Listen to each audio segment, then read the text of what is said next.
Welcome to See You on the Other Side, where the world of the mysterious collides with the world of entertainment. A discussion of art, music, movies, spirituality, the weird, and self-discovery. And now, your hosts, musicians and entertainers who have their own weakness for the weird, Mike and Wendy from the band Sunspot. Well, it's a winter wonderland outside there today, Wendy. We've got snow, and it always do. feels so fun getting snow the first few times. It does, except when I realize that I've got 10 miles to run in the snowstorm today. Oh. Yes. So, Snowshoes? that's okay. No, I've got the regular shoes, so we'll see what happens. It's not too slippery. It's just a little bit careful. Fluffy this morning, but I will be careful. But that's just a little tragedy. This week, we're seeing two different 50th anniversaries of tragedies coming in. Of particular interest to us, one is of the pop culture variety, one is of the paranormal variety. But in Madison, Wisconsin here, where Wendy and I are, this is the 50th anniversary of the crash of Otis Redding's plane into Lake Monona. About, 400 yards from where I'm sitting right now. That's not where the plane went down, but that Lake Monona is about 400 yards from where I'm sitting right now. And Otis Redding's plane went down December 10th, 1967. Wow. The singer of Sitting on the Dock of the Bay. He also wrote Respect for Aretha Franklin. Wow, talented man. R-E-S-P-E-C-T. Otis Redding, awesome singer. And I always love that song because actually that's one of the ways that I bonded with our guitar player, Wendy, is when we were in 5th grade. We'd walk back from school and he would play the piano and I'd sing Sitting on the Dock of the Bay in his basement. So I always have nice memories of that song. Cool. But so he passed away in Madison in 1967, and actually one of our Patreons, one of his friends told me a story one time that he was at the show. There was a place called The Factory, a club called The Factory in downtown Madison, not too far from the Capitol, where Otis was supposed to show up, and they waited and they waited and they waited until somebody came out and said, Otis Redding's plane went down. And can't find him. The show's off, and just very somber, very solemn.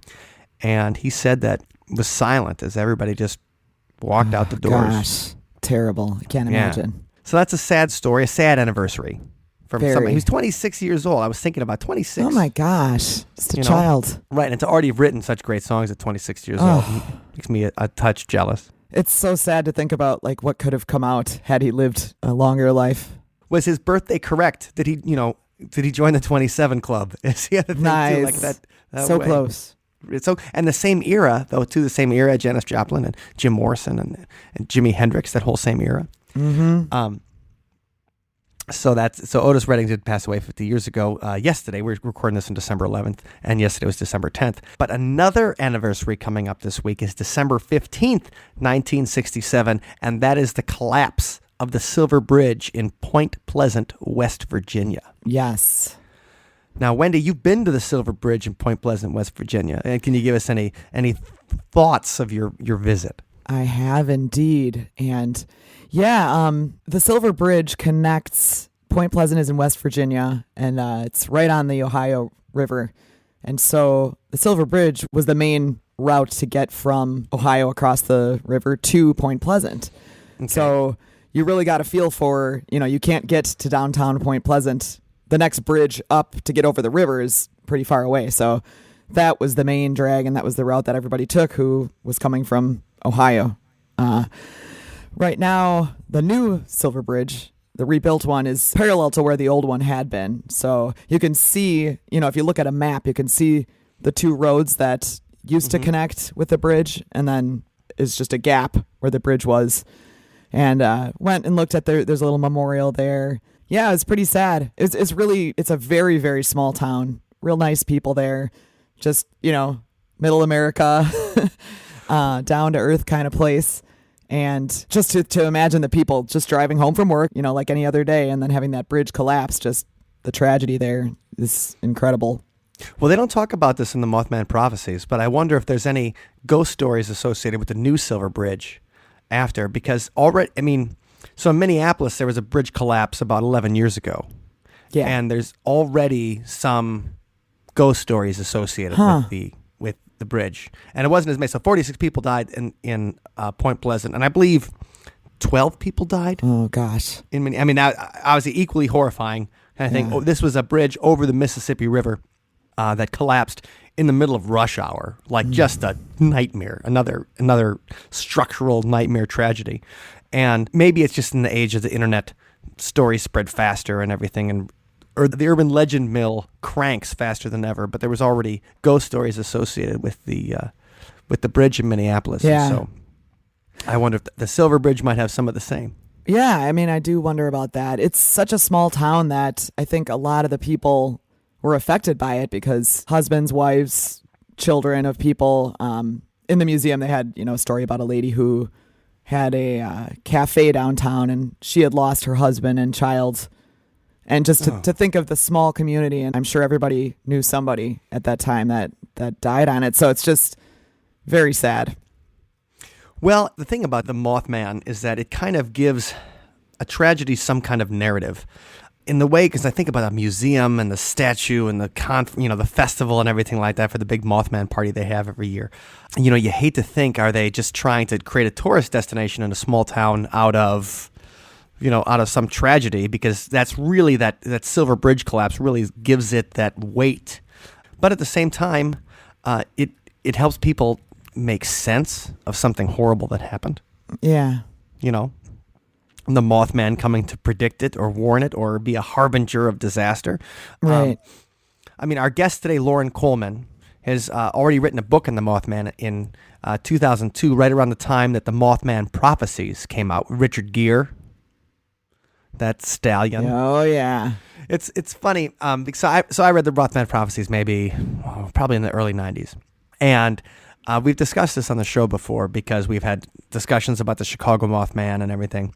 But in the Mothman prophecies, it seems like the winged humanoid that people see is just really, that's just the tip of the iceberg.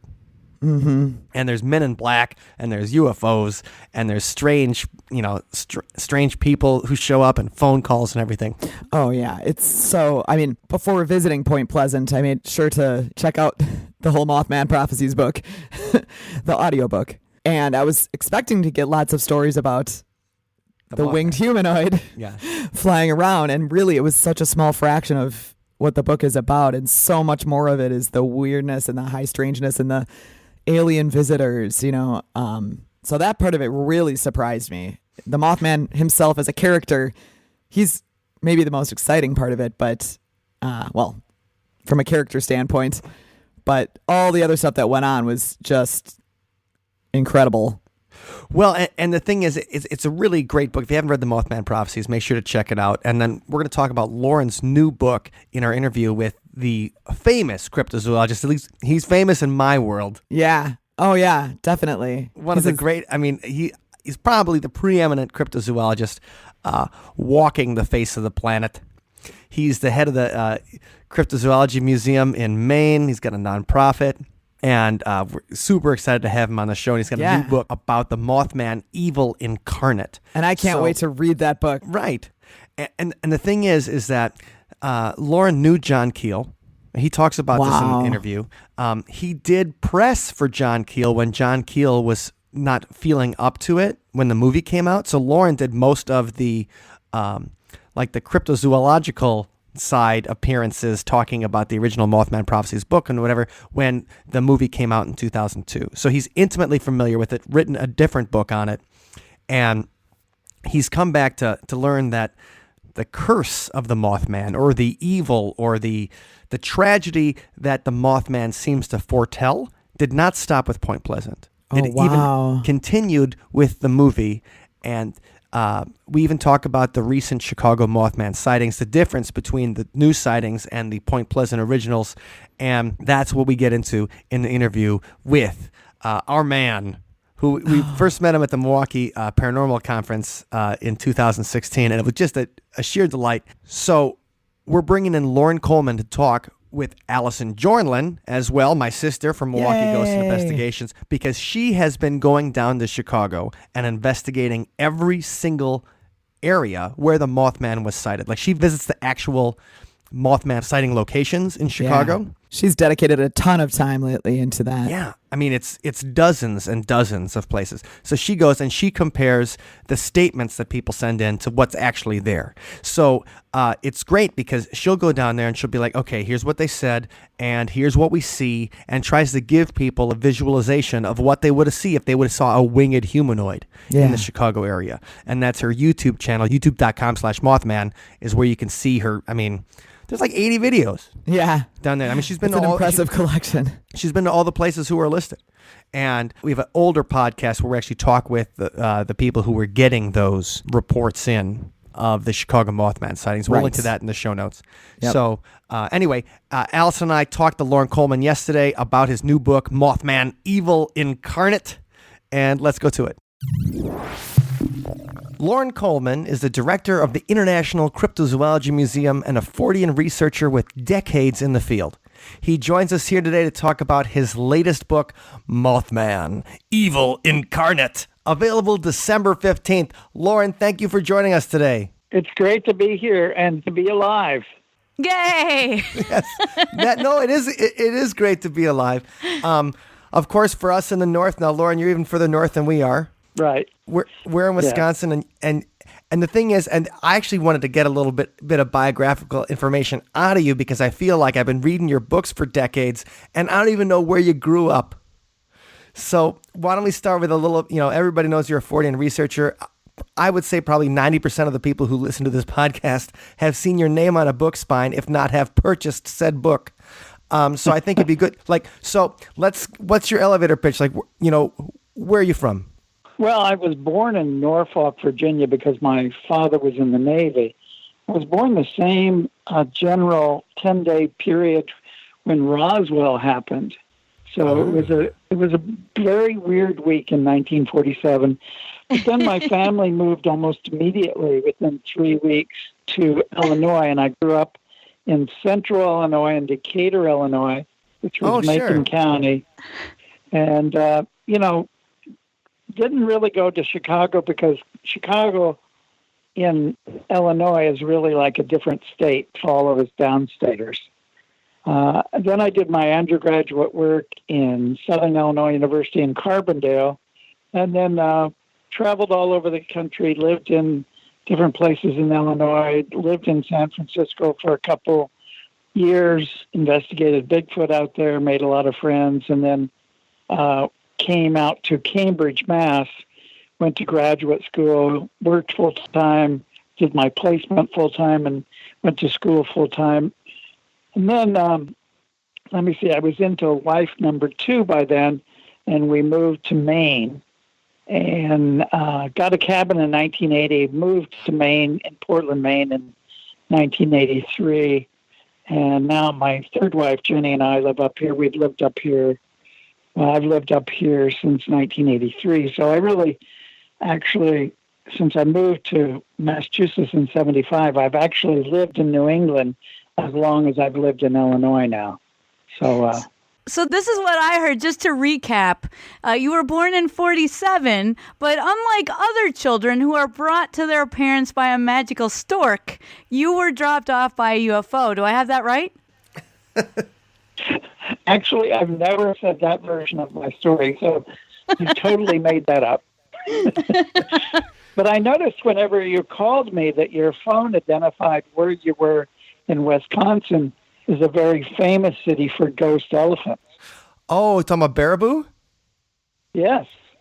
Yes, actually, so I'm in Madison, and we're about a half an hour from Baraboo, but my Google Voice or Skype number is based there.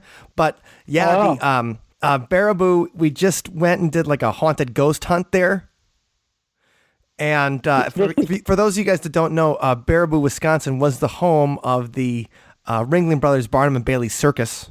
Right. For a century. Actually stories of ghost elephants out in the forest there. Yeah, ghost elephants. There's a haunted bar that we've done a couple of podcasts from, and there's even Al Ringling has a mansion up there, and our friends just got married and they had their reception at the mansion. And what happened was somebody took a live Apple photo, which is like a 6-second video, and they got a weird figure walking in the background of the stage, and it's a great ghost photo. Like whatever it is, like the person was not at the wedding. There was nobody recognized them or anything like that, and there's just a strange ghost photo from the Al Ringling Mansion, and it looks like Nosferatu. It does. It looks like which is fun for me. Like Count Orlok is walking in the back of the That's stage. right. Yeah. So I'm interested Loren, in the animal part of it. So. Oh yes. The elephants always interested me. Well, Loren, you're you've been a cryptozoologist for as long as I've been alive, at least. What turned you into a weirdo in the first place?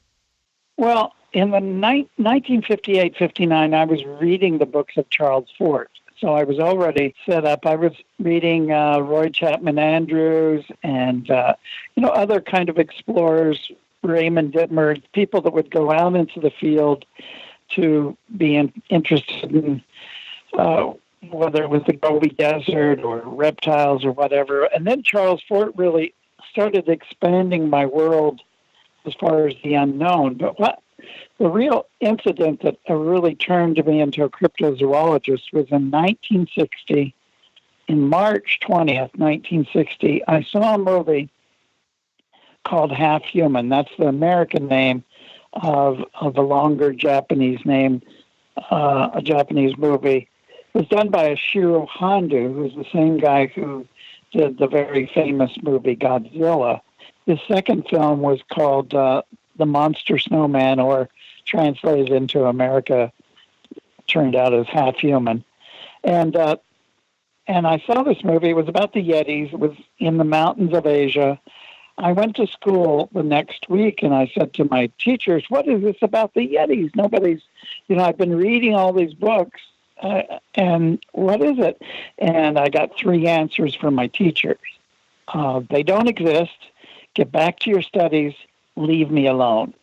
Oh, so you didn't have a teacher. You didn't have a teacher like me then. No, I did in second grade, but not in junior high. So what occurred in sixth grade, I did have a nice teacher, and he helped me quite a bit. But anyway, I did have a lot of friends that were reference librarians in downtown Decatur, and so I went and got the 2 or 3, 4 books that were available and started devouring everything I could. Additionally, my father was a firefighter, so I knew police officers, I knew firefighters, and game wardens. I started going out on mini expeditions with them to look into reports of Black Panthers, little red apes, giant snake reports in Illinois. So I started doing, excursions, expeditions, whatever you want to call them. There wasn't the internet, so it wasn't, every time anybody goes out for a weekend, it's an expedition. Back then it was just, you went to try to figure out what was going on. Did you have any kind of like field guide or anything like that? Because I'm thinking about, did you have the Boy Scout handbook, or was there anything that you used maybe from mainstream society that helped you in your expedition when you're looking for the crazy giant snakes near Decatur, Illinois? Well, I think that all of the books that I'd been reading about becoming a naturalist, I really thought I was going to grow up and become a naturalist. So I was reading all of these jungle books, all of these Raymond Dittmer's, books in which people were going on expeditions to Africa, to Asia, and it had a lot of kind of how-tos in there involved in their stories. Like, don't step in the grass if you don't know what's in there and stuff like that. Right. But a lot of it was just, I'm a good listener, and so I asked questions that were pretty open-ended, even from the very start. I mean, I was starting when I was 12 years old, 13 years old, and I didn't go in there like you see on TV now. No, that couldn't have been that way, or no, it had to have a black nose or something like that. All of the leading questions that you hear on TV. I just went in and said, what happened to you? What did you see? Or I would usually be connected to someone that was very conservative, not in terms of politics, but in terms of the way that they looked at it. And they actually would say things like, I think you saw a beaver, after they would talk to the person for a while. And I would say, well, how big was it? What color was it? Really a different kind of tack, as opposed to really leading with what my theory was, which a lot of game wardens do. They really go into their investigation thinking they know the answer already. Yeah, so they actually are tainting their own investigation with their own preconceived notions. Absolutely. Well, when you think about that kid, in 1960, running around central Illinois and looking for giant snakes, and the way you were investigating back then, it's funny, we're talking about it. You knew the difference between leading the witness when you were 13 years old, and there's a lot of people today who don't understand that difference. But what would you say has changed in your investigation? I know, of course, just the years and decades are going to change, but when you think about yourself as a young investigator going out there, and now you've just released a new book and you're still conducting interviews and talking to people who've seen things, do you think anything has changed in your style in particular, or any of your views of interrogating? I guess interrogating makes it sound like you're going to torture them. And Loren, you don't torture witnesses, right? No, I don't. Okay. I'm very peaceful, good. pacifist person. But, well, let me tell you, and I just gave you a hint about regarding Wisconsin. Whenever I carry around inside of me an encyclopedia of knowledge now. So if I have a visitor come to the museum, or I begin talking to somebody and find out where they're from, I might ask a lot of open-ended questions, but I also, because I have all of this sort of mental trivia about different cities and different dates and different locations, I often would say, well, I know you're from this part of Indiana and there are giant turtles reports from there. Do you know anything about that?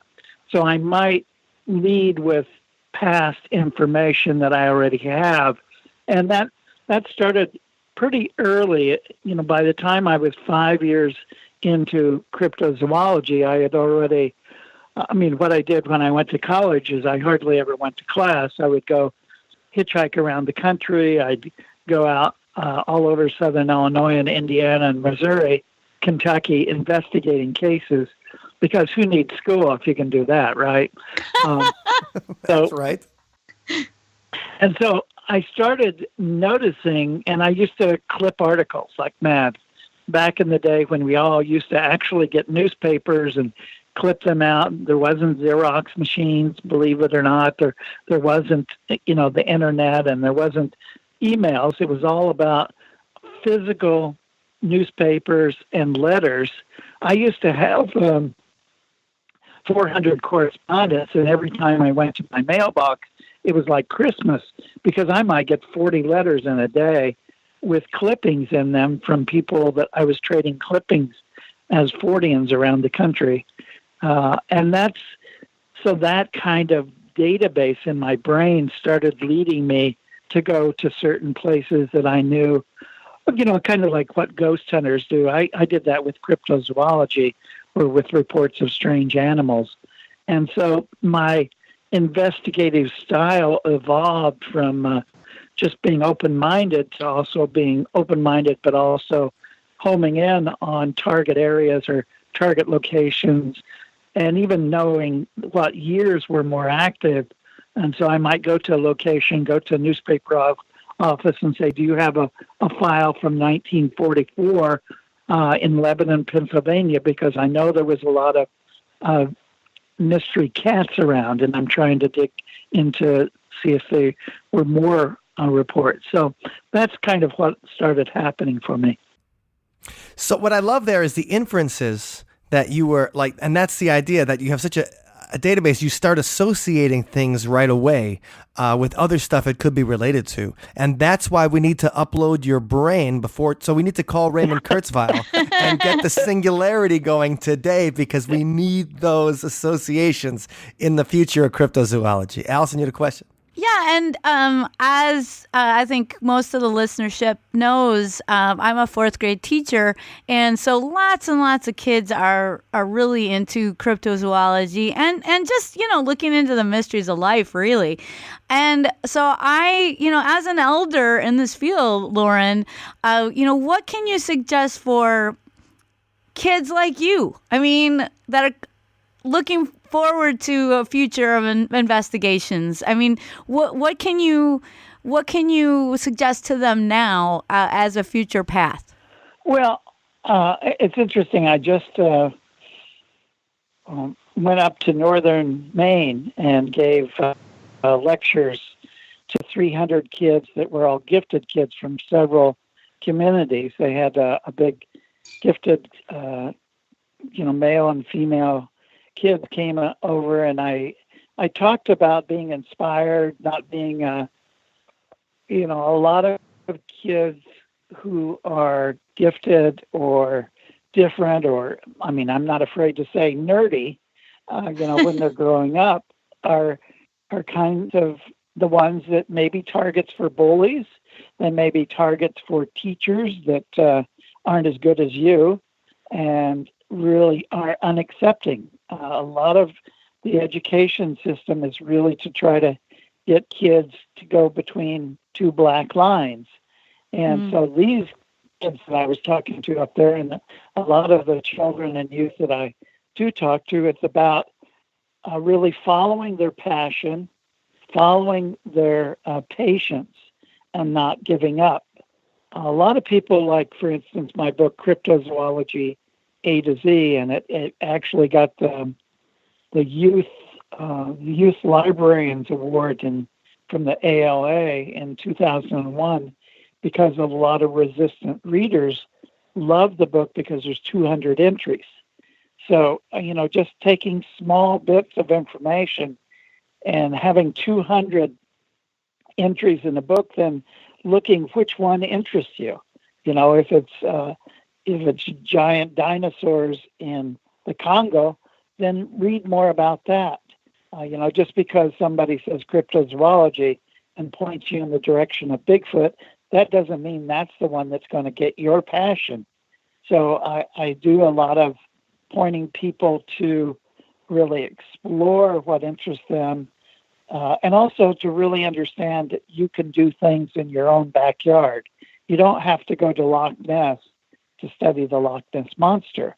There's river monsters, there's lake monsters, there's sea serpents, for instance, if you're interested in those kinds of beasties. There's ghost elephants and baraboo. Right, exactly. And I'm not real interested in ghost stories, but I know there are some kids that are doing a real association between ghosts and creatures. So that's, I'd say, if you're in Wisconsin, look into the ghost elephants, because that's a kind of a combo zoo form that may actually attract your attention. And wasn't and I'm talking to you from Milwaukee, Wisconsin. So wasn't the Minnesota Iceman actually discovered here at State Fair Park? I think I remember reading about that. Absolutely. We don't know exactly where it was from. It probably was from Asia and all of the Vietnam connections there. But the first time that it was seen in a stockyard state park, state fair, was in Milwaukee. And then it was called the Minnesota Iceman because the owner was, the guy that was showing it, we don't know who the owner was from Rolling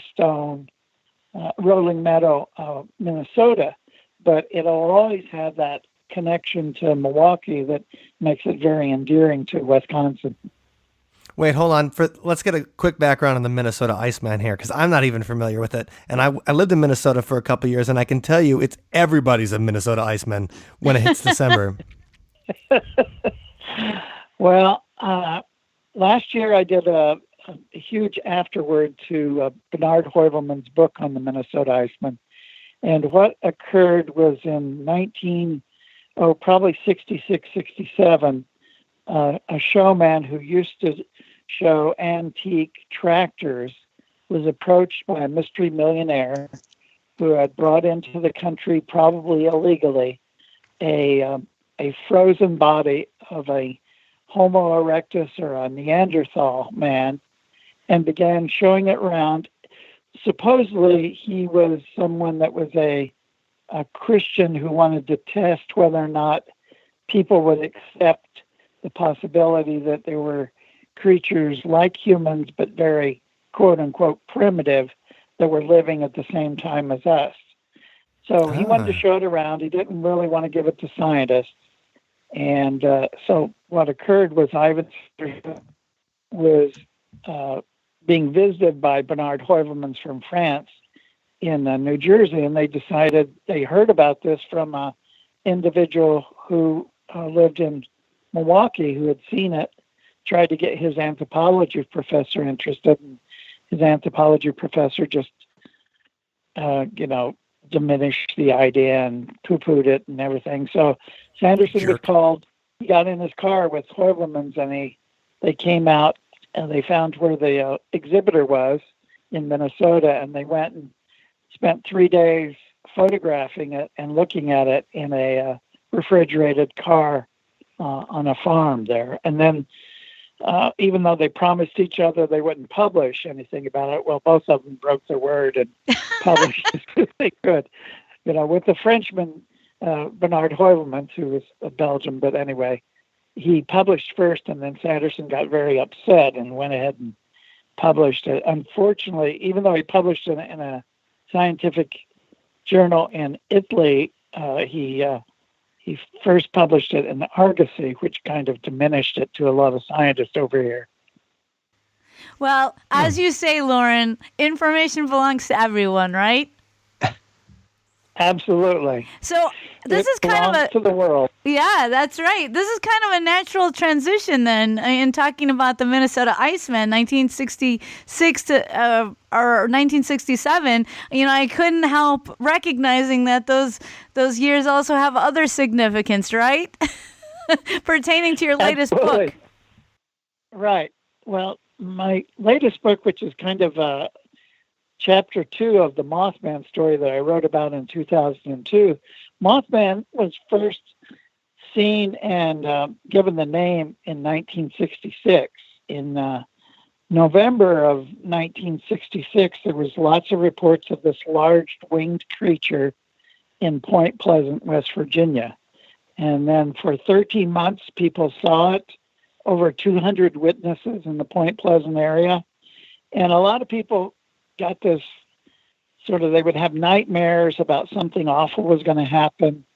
And then 13 months later, exactly 13 months to the day, when President Johnson, LBJ, turned on the Christmas lights in Washington, D.C., the bridge in Point Pleasant, West Virginia, which was called the Silver Bridge, collapsed.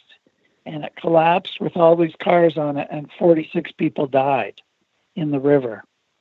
And so that really it had bookends to it. You had a start and you had a finish to a lot of those sightings. So a lot of people made the mistake at the time saying, the Mothman wasn't seen after that. It was.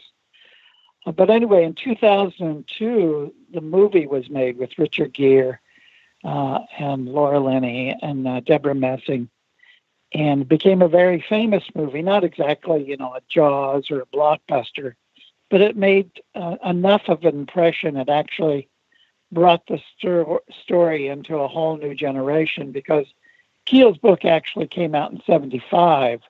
So between 1975 and 2002, nobody talked too much about Mothman. But since 2002, Point Pleasant really has embraced the Mothman. They have an annual festival there. One of their local artists made a statue that's now, a couple years after the movie, was placed in the downtown square, and is really the focal point for a lot of people, of course, having their picture taken in front of it. But what I started noticing, and this is where my second book comes in, soon after the movie came out, I started really getting intrigued by what I called the Mothman death curse. Everybody talks about death curses with movies. 2 to 5 people were died because of the Poltergeist movie or The Exorcist or other movies that always have these supposed curses. Well, what I noticed is a lot of people associated with the Mothman movie were dying. They were, for instance, Mark Pellington, who was really well known for his MTV rock videos. He had done a movie called Arlington Road about conspiracy theory before he did Mothman. That's a good one too. Arlington Road's Jeff Bridges and who was married? Susan Sarandon's boyfriend, Tim Robbins. Tom. Yeah, Tim Robbins. That was a great one. Yeah, he was the bad guy. Very spooky too. Spoiler alert. Anyway, Mark Pellington, his wife got this mysterious illness after the movie came out. Movie came out in January. She died by the summer after the movie, probably a 4-week illness, and died mysteriously at 42 years that's old. Terrible. The executive producer died. The music director of the movie died. Other people associated with the movie or associated with Mothman, or what really became a focus was a lot of brothers and relatives, brothers, sisters, all kinds of relatives of people that were associated as primary eyewitnesses of Mothman started dying, especially around the time the movie was released. So for years and years, I tried to write the book, about the death curse, about the different things with the movies, and different things would get in my way. And I've actually been writing this book that's coming out now for about 7 years. And so the death curse a few years ago was only 80 people, but by the time this book is coming out, the death list is up to 100 people that are associated with Mothman dying. But there's all kinds of little things, annotations of Keel's work, looking at Keel's life, looking at different weird things about the movie. And I actually lead this new book with the Chicago Mothman sightings because it's kind of interesting. It's happening right now. Right, because coming up, we have the 50th anniversary then of the Silver Bridge collapse on December 15th. Absolutely, yep. It will be the 50th. And I did do a blog the other day, called it Look at Mothman Math. And there's a real association with Mothman and the number 13. So, 13 months after the first sighting was the collapse of the bridge. The actual cause of the collapse of the bridge was I-bar 13. Mary Heyer, who was the reporter, she died 13 months times 2 after the collapse of the bridge at the very young age in her 50s. And so there's a lot of association with the number 13. And so a lot of people have asked me, well, if we take the first sighting of the Chicago Mothman as April 6th, because I never, like if you look at the original Mothman, the first sighting that got publicity was November 15th.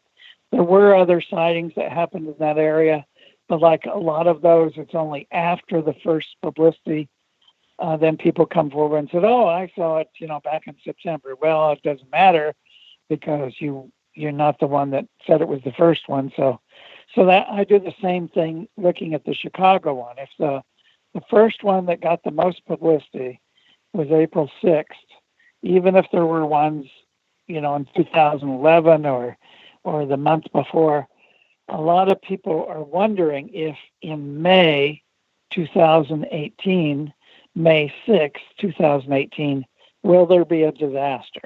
Will there be something that's going to happen there? It's not the day that I'd want to go visit the Sears Tower or the I Willis was about to Tower. make that joke. Oh, you missed it, You were Mike. going to. That's okay. The guest takes joke preference every time. Okay, here's the thing though. Now you had met John Keel and stuff like that before, right? Oh yeah, several times. Yeah. Okay, and so Yeah, did you guys?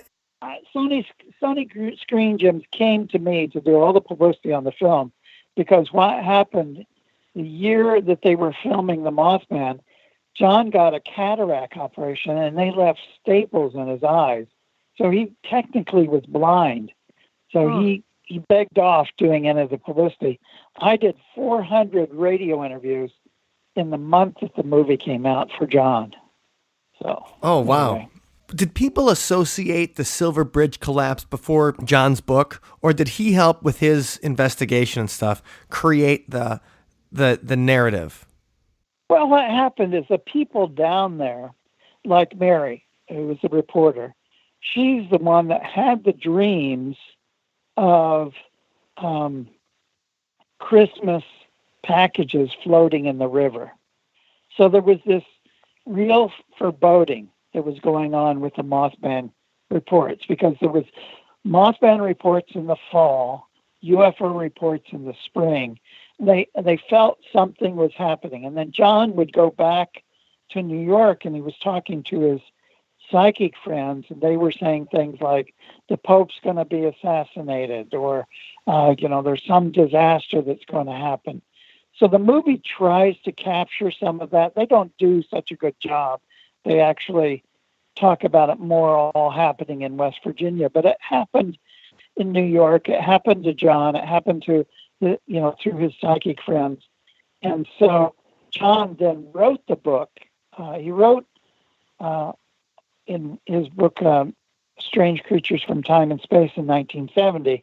He wrote about the Mothman, but then in 75, he wrote the book, Mothman Prophecies. And then it really firmly, for people, associated a prophecy, a banshee-like behavior, and association with Mothman. But the people there in 1966 and 67 certainly knew it, and they felt that.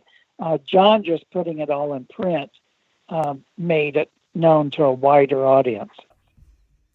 Now, has the Mothman been reported in other places and times? Very definitely. And in my book, Mothman and Other Curious Encounters in 2002, I actually looked into a friend of mine, the late Mark A. Hall. He did a lot of newspaper digging in that area and found that Native American people actually called these things the flying heads or the flying bodies, and with different native names. And then in the 1920s, there were jalopies that were chased by these giant owls and these giant birds in that same area. So first of all, we've got to start with West Virginia.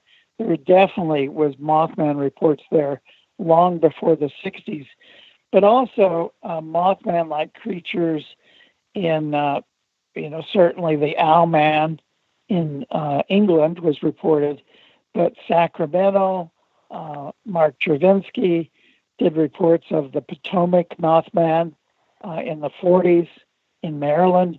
So there was Mothman-like creatures seen all over the country. It's just that because a newspaper headline writer called big birds, which they were big birds, really not Mothman at all. He called them Mothman because he was a fan of the Batman series on TV. And that's how they got that name. And because when anything gets a different kind of name, it tends to make it more marketable or publicity oriented or whatever. That's why the bat squatch. Have you heard about that? Oh yeah. That was yeah. One of the sightings was in 2006 in La Crosse of a bat squatch. Yeah. So, like the Dover Demon or Bigfoot or Sasquatch, they start out as a little regional case, and then they kind of grow and are all over Have Now- you noticed certain clusters of Mothman sightings? I mean, 66 to 67. Obviously, 2017 seems to be another cluster. But was there clusters around the movie coming out where people like, I saw a flying humanoid and it looked like Richard Gere flying over my house? I think that was a dream. The American Gigolo has wings. No, a lot of people, I think, oftentimes predict that, like whenever Close Encounters of the Third Kind came out, they thought there was going to be a huge wave of UFO sightings. It didn't happen. When Mothman came out, there wasn't a huge wave of Mothman sightings. It really almost has to really happen in a different sort of way. There have been, like, there used to be a real association when some town might have a drive-in movie, and there was the legend of Boggy Creek would come to town.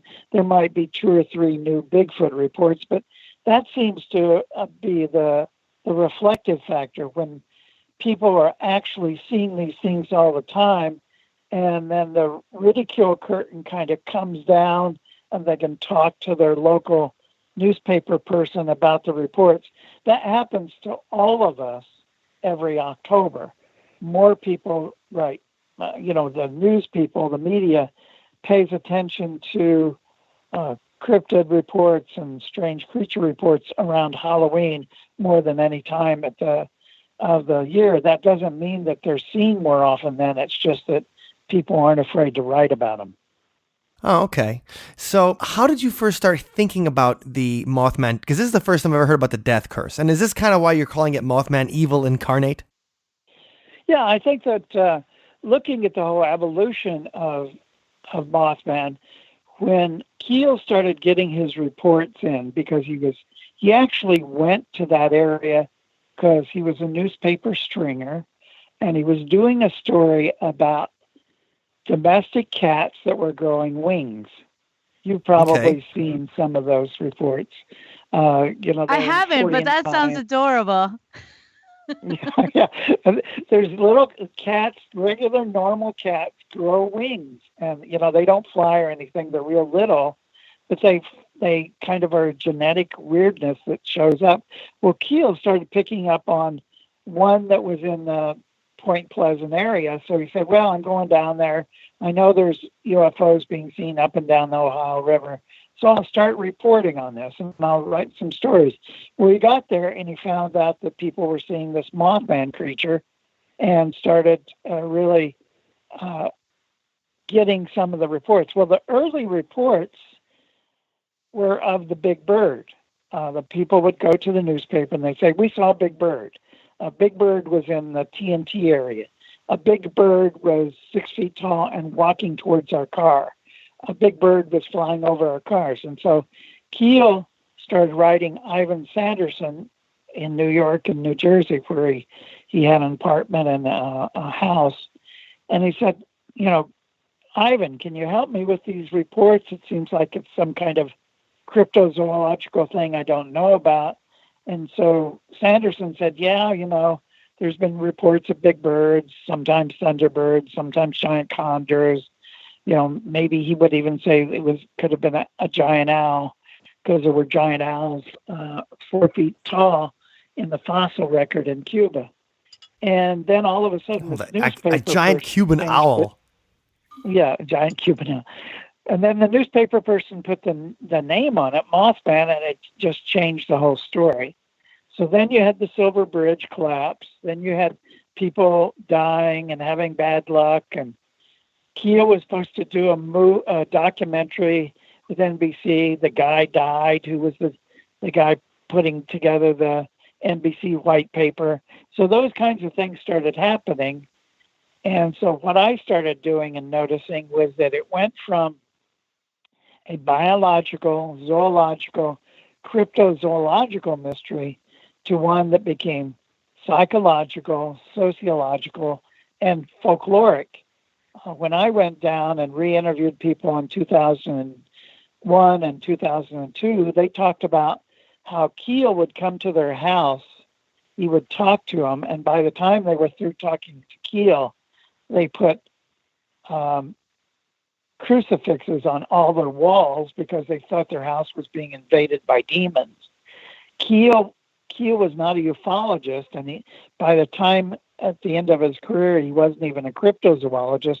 He was a demonologist. And so this whole Mothman phenomena really became something that was more physically based and really changed into evil, changed into a death wish, changed into bad luck. Even when I did all of those interviews in 2002, I could be on Art Bell at night. I'd go upstairs to my bathroom and the light bulb over my head would explode.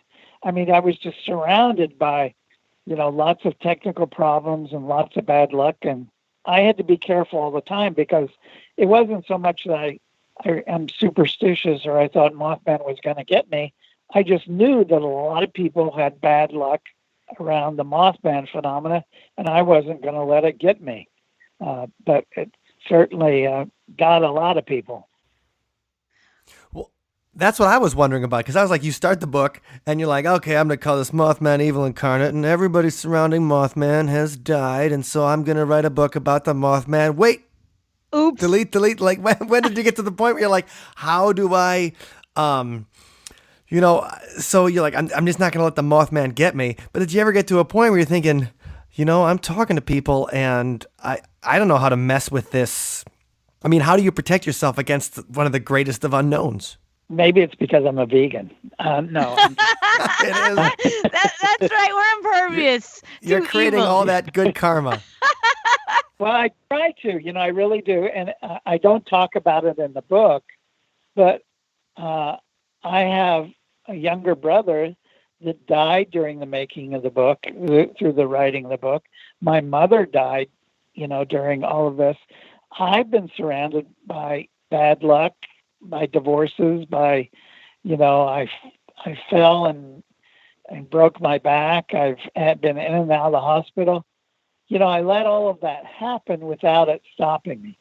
I feel very motivated to not let bad luck get in the way of me finishing projects. And so for a lot of people, it does.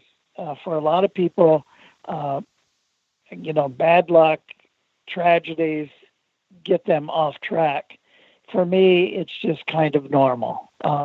We all have those kinds of things. Also, I was hired by the state of Maine. For 9 years, I was their consultant about teen suicide. So I'm very aware of how depressed and suicidal people can get in this field. And I feel I have a lot of protective factors all the time surrounding me, full of love, full of animals, full of, all of that stuff to really keep myself really clear. Yeah, clear and grounded. And I'm really glad to hear that, Loren. I have a question for you about, so some people think that, Mothman brings the evil, but others think that maybe Mothman is just a warning or sometimes even a protector. What's your take on that?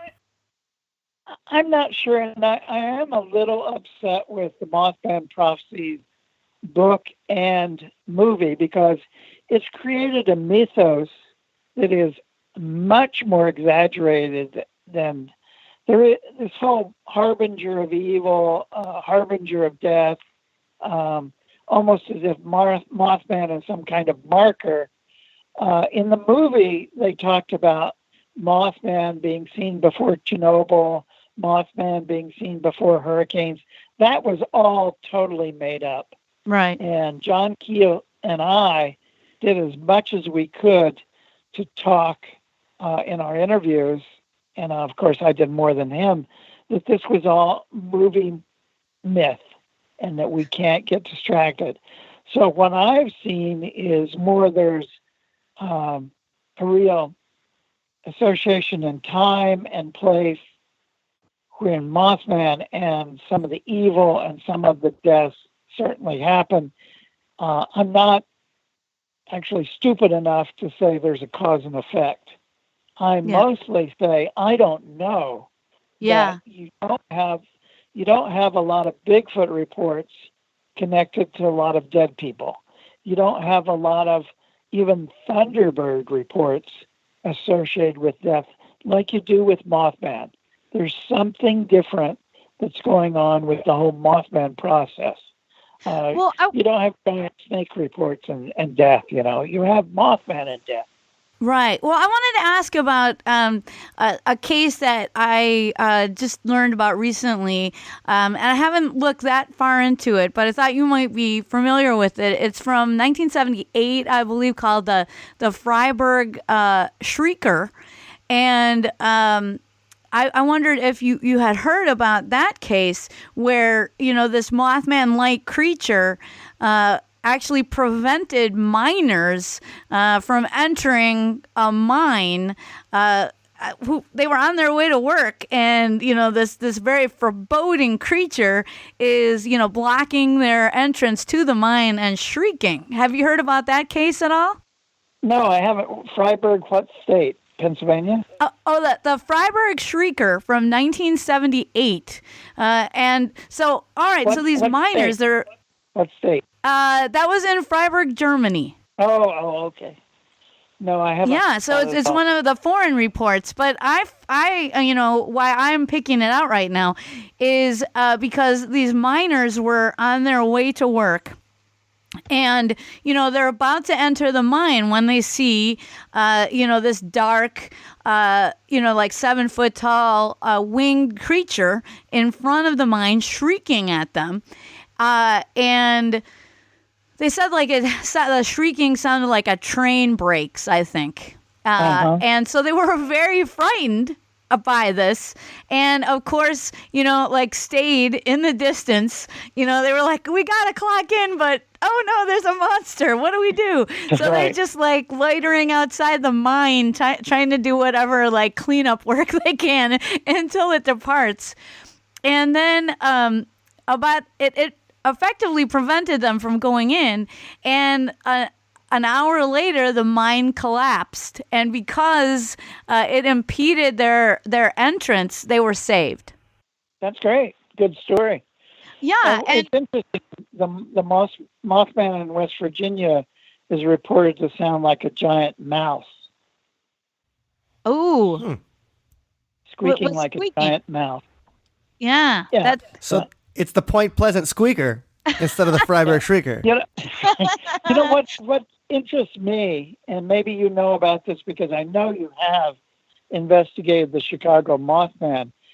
For one thing, I've got trouble with all of the reports. I don't think all of them are classic Mothman reports. But let's take, if you've got over 50 reports, I haven't heard about anybody dying. There is the one person that says, my mother died 2 weeks ago or something after the sighting. Right. But I haven't heard that. One of my problems with a lot of the Mothman reports from Chicago is, one, it's an extremely urban area. And so and then they're really a combination of kites and balloons and owls and birds and some people everywhere. Right. At all times. I was just talking to somebody in the media the other day, and they asked me, well, how would I investigate it if I had all the money in the world? And it's something that kind of came to me as I was talking to the individual who was a documentary filmmaker. And I said, if I had all the money in the world and all the resources and could go into Chicago and do this right, I would go to all of the law enforcement people and say, okay, at this date, at this corner, this thing was seen. Can I see all of the cams, all of the cameras, closed circuit TV cameras, on, ATMs and banks and stuff? And can I get photographs of what was happening then? Is there photographic evidence of these creatures? Because if people are seeing them so much, 50 times, there should be, in an urban area, photographs of them. I have not there was even one report, wasn't there, of a group of people, and there was cameras going off and cell phones. None of those photographs have been produced, right? Yeah, none of them have ever surfaced. The one that did surface was actually from Melrose Park on July 29th. Melrose Park, again, a very populated area. It's actually a strip mall. And the witness reportedly came out of the Best Buy and saw a huge Mothman type creature swoop down in front of her and then fly off, and was able, she said, to dig in her purse, which seems like an impossibility to me, and find the cell phone quick enough to snap off a few photos. And actually one photo that contained what she said was the Mothman. But unfortunately, when I went to investigate that area and was able to retake the picture by the long, really laborious process of going throughout the parking lot and trying to match up landmarks, when I was able to do that, I saw that the place in the parking lot where the photo was actually taken, which much farther out than she described. And sadly, I also found that this strip mall is right in the path of O'Hare, and again in a very, very busy area. I spent a long time in the parking lot and almost got hit by cars numerous times. They're like, "What is she doing loitering out here?" But anyway, clearly, unfortunately, I believe that photo was a photo of a plane because of seeing the environment and seeing all the planes flying overhead, and even taking my own photos and comparing them to the purported Mothman photo. It's really the unmistakable shape of a plane. Good work. Yeah, well, I've been kind of underwhelmed by the lack of photographic evidence with all of the reports and all of the descriptions and how. But we know from almost all of cryptozoology, if somebody is scared, if it's semi-dark, people will usually exaggerate size by about 1/3. So I often exaggerate size by about 1/3 in the dark. Oh, Mike, keep it clean, buddy. Hey. And the distances, we can't tell how far things are away, like you found out. Right. Loren, one thing I'm interested in when I'm thinking about, I'm comparing Chicago, comparing Point Pleasant and some of these other sightings. When I think about the Mothman, I'm wondering, because I was thinking about him like the Silver Surfer in the comics. And the Silver Surfer is the herald of Galactus, and Galactus is a planet eater. But the Silver Surfer himself is not particularly evil. He's just the herald that has to show up and say, Galactus is coming to eat your planet, so make your peace, because your planet is being eaten. So when I think about the Mothman, and I'm thinking about people seeing this creature, and people seeing something that most of us would consider unnatural, a human with wings and glowing red eyes, or like a were-owl kind of thing. And that's what I was wondering, like, in addition to the Freiburg Shrieker, are there any of the stories where the Mothman shows up and it's not necessarily evil happens, but something good happens? Like somebody has a Mothman sighting and the next day they win the lottery, which may not be lucky because most people that win the lottery end up sad and penniless anyway. But something good happens after you see the Mothman. Using you as a test tube case, let's really back up from this and see what absolutely happens.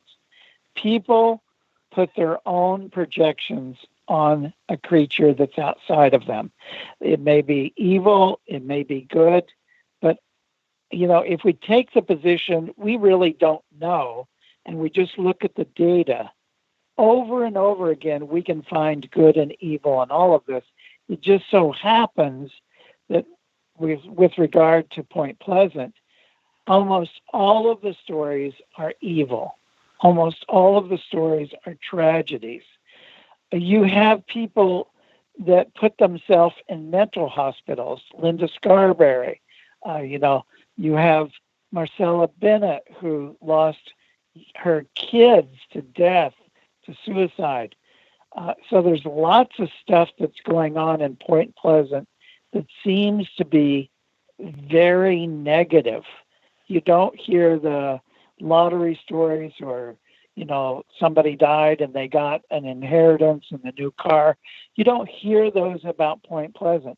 I haven't heard, other than a few eyewitnesses in Chicago saying they felt terror or they felt foreboding, I haven't heard good or evil stories out of Chicago. That's why I'm waiting for May 8th, 2018.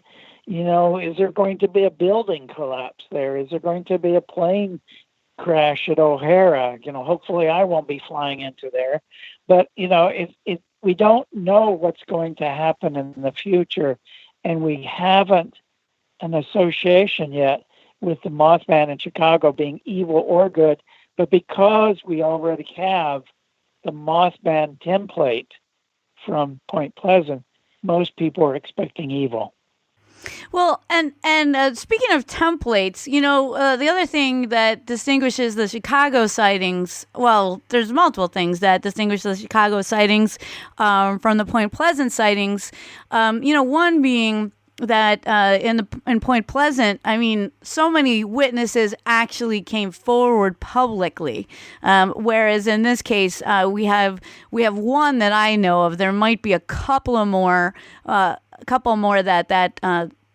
documentary producer you're talking about has unearthed, but really, a lot of people came forward and were willing to share their story publicly in Point Pleasant. That hasn't been the case in Chicago. The other thing is that in Point Pleasant, there were many other phenomena going on concurrently, like, UFO sightings and Men in Black sightings. So there are a lot of differences, I think. Right. It's kind of, it's an extreme example, but when I was a kid, we all used to play outside. We all might walk to the store. Today, kids are afraid they're going to be abducted. They don't walk to stores. And it's the same sort of situation with eyewitnesses. Myself, Keel, and all of us in the 60s and 70s, we never took a report from an eyewitness where we weren't able to use the witness's name. So people would come forward, they'd tell their names, their names would be in the newspaper. If you look at, even up close on Chicago, it's just phenomenal to me. There's so many anonymous, witnesses. It's just making those reports even less worthwhile because, they say they want to, become lightning rods and talk about it because they know somebody else is doing it. But it doesn't become a lightning rod if it's just Joe Blow down the street. We need people to really step up and say, I saw this. I'm not afraid to talk about it. It happened here. I had this person with me and I told them, and you can talk to them. And in many ways, it's very similar to something else that's going on in our society that I don't want to even get into. But, real eyewitness accounts where there's names associated and there's other people's names associated will really bring the Mothman reports for Chicago around to a much higher standing and credible standing. Yeah, I concur. And I would really welcome any witnesses to come forward because, this is the kind of thing that we need. If something authentic is happening, we need to hear from you. And I wanted to share one more take on this. So, you're talking about like these evil experiences with the Mothman, and I actually teach at a native school. So, I'm non-native, but I get to be a participant, an active participant in many of the native cultures of the Wisconsin area. And so I need to talk about the Thunderbird and how the Thunderbird is viewed. Because, Sure. we had talked a little bit earlier about, maybe Thunderbird is the same, or at least akin to the Mothman. And so, my own feeling about it is, from my experiences with the different native cultures here in Wisconsin, and that the view of the Thunderbird is as a protective creature, but it protects people from the evil coming down from below. And so one of the ideas of this evil is something called a water panther. So it's interesting that the Silver Bridge was over water, of course, and there's an idea that there's this creature which has been labeled the water panther, or some kind of serpent, some kind of water serpent that is an evil force that comes out, and then the Thunderbird is there to try to protect the people, to try to launch a counterattack. And so that may explain, why the Mothman is around. Maybe it's a Thunderbird and it's trying to do its job of protection. That's another cultural take on it, which maybe, most people, don't have access to. But I know, like, every spring at our school, we have what's called a spirit pole ceremony, where we put out a special pole in the center of our grounds, and there's different offerings associated with it, but the prayer is to the thunder beings, and we do it in spring because that's when all the inclement weather starts coming in terms of thunderstorms and tornadoes. And the idea is this is an appeal to the thunderers to protect us. But then I also know in Oneida culture, which is part of the Haudenosaunee Confederacy, otherwise known as the Iroquois Confederacy. When they see a rainbow, for instance, they believe that is a signal from the Creator to the Thunderbird that there is something, evil is amok, and then so that is the calling to the Thunderbird to come out and protect the people. So it's a very different idea of this very, fearsome creature. It is these thunderers are fearsome creatures, but the idea is that they're ultimately there to protect us from the evil coming down from below in the earth. Right. And I think that a lot of people that aren't native and don't understand or don't work with native people also tend to make the mistake of hearing about one culture, a Ojibwa or something that's further north that may be protectors. But for instance, I'm part Cherokee, and among the Cherokee, they can be very intense in terms of the Thunderbird legends are about Thunderbirds coming and plucking little kids away and can be a danger. So there's 470 some tribal groups, right? First Nations, and they can all have different takes.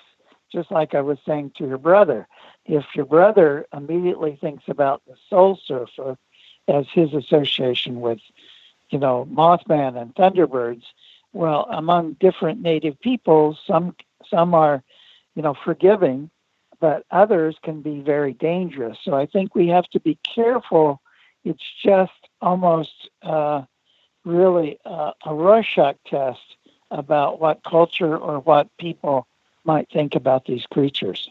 Right. Well, and I wanted to get to at least kind of my final question here, Loren, and this is not necessarily about the Mothman, but probably, we're talking to a cryptozoologist. You probably have more cases memorized than any other cryptozoologist on the planet right now. So this is something that's come up in our... Right, they're all gone, so that's why we have you. Right, yeah.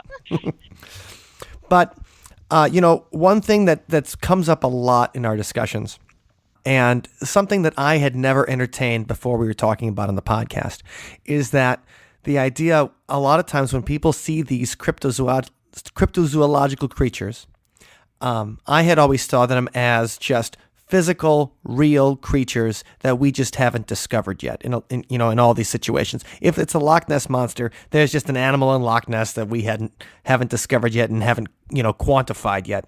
If there's a Bigfoot, then it's just a big hominid running around the Northwest that we haven't, or even Wisconsin, they've seen Bigfoot too, but that we haven't just been able to catalog yet. But when I think about and hear so many stories of people seeing Bigfoot, then seeing UFOs, then seeing the Mothman, all these stories of high strangeness, and all accompanied by the smell of sulfur in these different situations too, from fairies to Bigfoot to UFOs, people have that smell.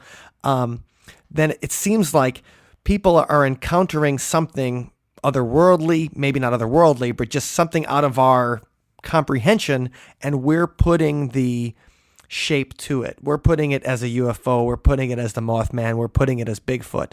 And I was just wondering if any specific cases or maybe a group of cases in your research has seemed like people were seeing something, maybe different things, but it was their interpretation of it that caused their report.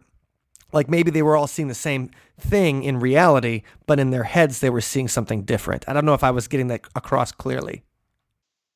Well, this is going backwards for me. The first book that I wrote in 1975, The Unidentified Notes Towards Solving the UFO Mystery, and my second book, Creatures of the Outer Edge, were both written by Jerry Clark and myself. And Jerome Clark went on to become very well known in the UFO field. I went on to become very well known in cryptozoology. But what we were doing as young researchers, writing both of those books, was looking at a wide variety of fairy lore, 1897 airship reports, Bigfoot reports, giant snake reports, UFOs.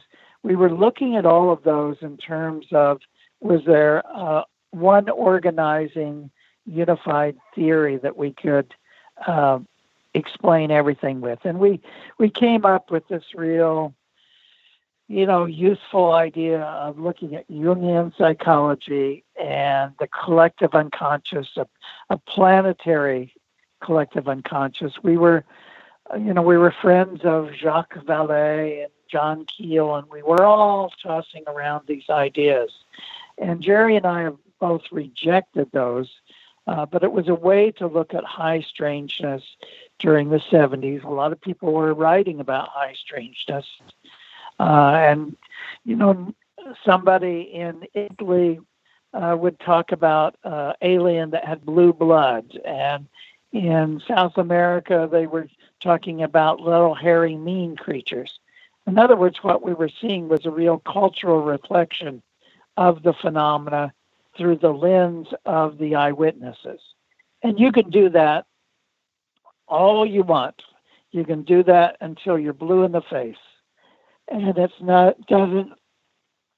doesn't project us to any further solutions. And I finally talked to Ivan Sanderson, and he said, there's always going to be hairy creatures in the suburbs, but never explain one unknown with another unknown. And that really hit hard. And I've become a very flesh and blood, biological, zoological cryptozoologist because I found it extremely frustrating to talk about zooforms. That's perfect. That's a good way to I think conclude our conversation as well. Just with that little bit of never explain an unknown with another unknown. And Loren, if people want to get Mothman Evil Incarnate, and I know you guys are going to want to buy it, so I want you to go buy it. In fact, I'm using my hypnotic powers on you right now through your earphones. Go buy Mothman Evil Incarnate because we're supporting the kind of research we want. Which is detailed, cares about the little stuff, because if we don't care about the little details, then the people from the Skeptical Inquirer are going to eat us alive. So we care about this kind of research. So go pick up a copy of Mothman, Evil Incarnate, and where can they do that, Loren? Well, it's online now. All online bookstores have it, and even some brick and mortar ones. At the International Cryptozoology Museum in Portland, Maine, we have a little gift store there, and if they buy the book there, then it actually very directly supports our nonprofit. So we do have a gift store associated with our website, and if people buy it through the museum, then they get an inscribed autographed copy from me, and so that helps us even more. Can they buy it on the web from your museum? Yes, exactly. Okay. We have, if they go to cryptozoologymuseum.com, then they'll see at the top, it says gift store. You go to gift store, there's a listing for the Mothman book. They then will get it inscribed by me, and we're actually signing the first 100 copies will be numbered, and so those will be even rarer because I'm getting a shipment of 100 tomorrow, and those are all going out this week. And that link is going to be on our show notes, so you can check out OtherSidePodcast.com, and you're going to have that link to get the book right from the Cryptozoology Museum. Anyway, Allison, thank you for joining us and setting up the interview. Yes. Thank you very much. And I'd like to share that if you'd like to see all the videos of all the current Mothman Chicagoland sightings, you can go to youtube.com/Mothman. And that link is going to be in our show notes too. Anyway, this is really fun. Loren, we're going to have you on again. So whenever you have a book, come to us and we'll help you talk about it.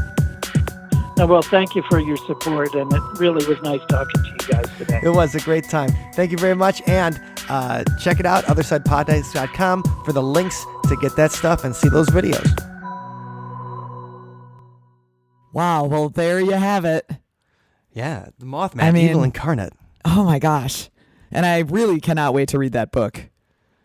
Yeah, it looks sweet. December 15th is when it comes out, and so yeah, pick up a copy. It's on my Christmas list. Hint, hint.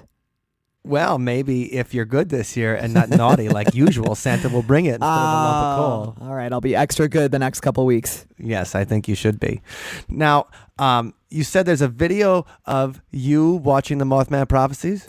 Yeah, actually, our friend Scott Marcus has does a series of videos where he watches movies and then discusses how it varies from the actual, historical or the process of ghost hunting. So kind of comparing Hollywood paranormal to real life paranormal. Sure. And so after visiting Point Pleasant, we did a little recap on that one, on the Mothman. We watched the video with Richard Gere. All right. That's my man, Richard Gere. And then we discussed it after having just visited Point Pleasant. So if anybody wants to check that out, we will put a link in our show notes at OtherSidePodcast.com/174. That's also where you're going to find the lyrics and a download link for this week's song. Ooh. Now, we were talking before how the Mothman isn't just about winged humanoids. Now, we've already done a song about winged humanoids with the Sweet Home Chicago Mothman. Yes, that was fun. So now we decided to do a song that's about one of the characters that shows up in John Keel's book, The Mothman Prophecies. And that is the strange case of Indrid Cold. Such a spooky name, too. Is the guy's name. Indrid Cold shows up at several different points and makes phone calls. And there's reports of this strange guy who's always got a smile on his face. And in the book, they call him the Grinning Man. So we thought that Indrid deserved his own song. So here's Sunspot with The Grinning Man. A form made of chaos. It can smell the blood on you. This planet haunted by us. And the owners want their due. A thin veneer, hiding a zone of fear. It knows your wobbly spots, sees inside your darkest of hearts, knows every little trick that helps you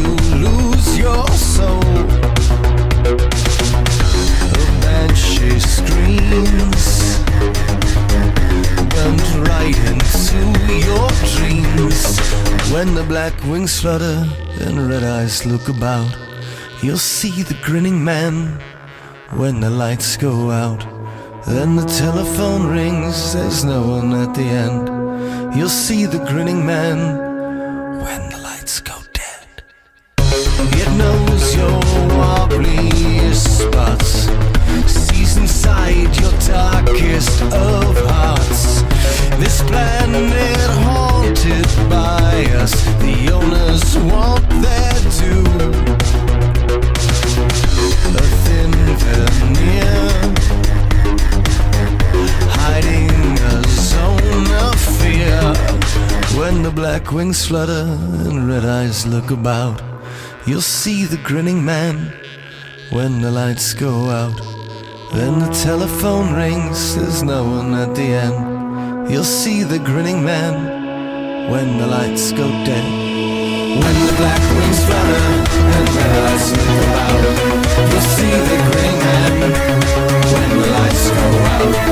Then the telephone rings, there's no one at the end. You'll see the grinning man when the lights go dead. When the black wings flutter and red eyes look about, you'll see the grinning man when the lights go out. Then the telephone rings, there's no one at the end. You'll see the grinning man when the lights go dead. When the black wings flutter and red eyes look about, you'll see the grinning man when the lights go out. Then the telephone rings, there's no one at the end. You'll see the grinning man. Thank you for listening to today's episode. You can find us online at othersidepodcast.com. Until next time, see you on the other side. And we'll keep you grinning if you join our Patreon community. Yes, we will. And I can't wait. We're going to have another hangout coming up here at the end of the year. We can all talk about our favorite parts of 2017 and what we're looking forward to in 2018, but not yet. Not just yet. No, we still got a couple weeks left of 2017. So Yes. you still have a chance to join our Patreon community and join us for the hangouts and a whole bunch of new surprises that we're going to have ready for everybody in 2018. Yay. You can do that by checking out othersidepodcast.com/donate because we love our Patreons, especially Dr. Ned. He's the Patreon whose buddy had the story about the Otis Redding concert at the beginning of the show. Right. And so Dr. Ned pledges at the level where he gets a shout out in every single episode. So cheers to you, Dr. Ned. Thank you, Ned. Cheers. And cheers to all our awesome Patreons who keep See You on the Other Side looking for weird stuff every single week. Thanks for listening. It's the Point Pleasant Squeaker instead of the Freiburg Shrieker.